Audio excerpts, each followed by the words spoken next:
Hi, I wanted to make you a quick video to help you navigate through the second half of the course.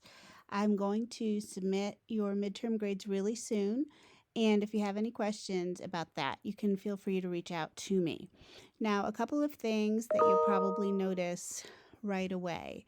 First of all, in the discussions, I have the discussion where you can look at the comments I gave you on your first paper and just simply add some insight about how you would have completed the paper differently.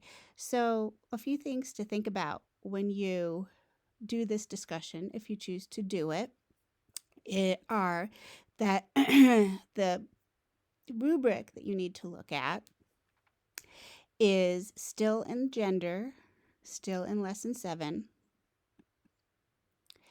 and there are visual directions that I'm not sure everyone got to see. And I actually think I like these directions better than I like the written directions. Of course, they have pictures of my children, but this is a version of the paper that I wrote using Sway that you can access through your Microsoft suite.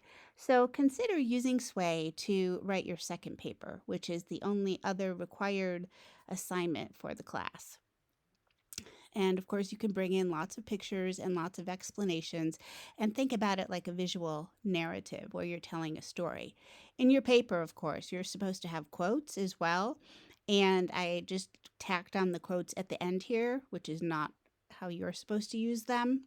But I wanted to give you material to work with and to think about for that first paper. So if you need quotes for your paper, this is a good place to look right here in this visual narrative. The other thing is that I updated this sample paper a little so you can just click on it and you don't have to download it. And what you see in blue here are places that I made notes about the paper and how it works well. So that will help you get a better idea of the expectation if you didn't have access to the sample paper to begin with. And the last thing to think about when you're doing that extra credit is the rubric for the paper. So you can look at the paper rubric anytime you want to. The proficient means that you really know how to do this well. Competent means it was okay. And novice means that you didn't fully understand the assignment and the directions. So here in competent, where it says references only to video, or possibly I should have added references to only one of the readings, but it's always a learning and revision process for me too. I need to fix things as well. So that's about the first paper. Something that you probably would benefit from as well is if you don't know how to use Sway or how to download Office, I'm going to show you how to do that right now. You go to uscupstate.edu/ITS. And that is our information technology help desk basic website. Number 10 here says how to install Office for free. Some of you didn't get credit for your papers because you didn't know how to either create a Word document or upload a Word document. But if you click here and go through all of the directions, you will be able to download a copy of Microsoft Office on your computer. Then, don't read my email. When you click on these apps over here in the corner of Office, it gives you all of these choices. And one of the choices right here is called Sway. And Sway is fairly intuitive, but I used this Sway app from the Office suite that you can download for free to make the version of the article about Laurel Richardson and gender stereotyping in the English language. And again, I prefer these digital visual narratives because I'm a very visual person to text only. And I'm not saying that you have to do that for your paper, but I'm just saying that this is how I process information.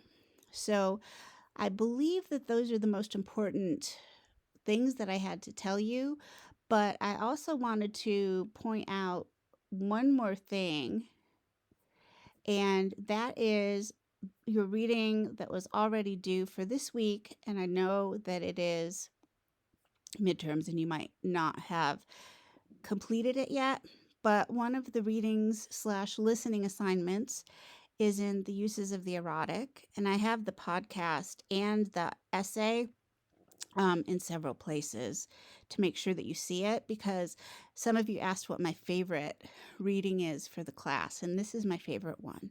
So there is Audre Lorde, and she is reading the essay in that YouTube link, and she says very interesting things about the erotic, which are also kind of relevant to the idea of the social construction of gender that you often mentioned in your first paper.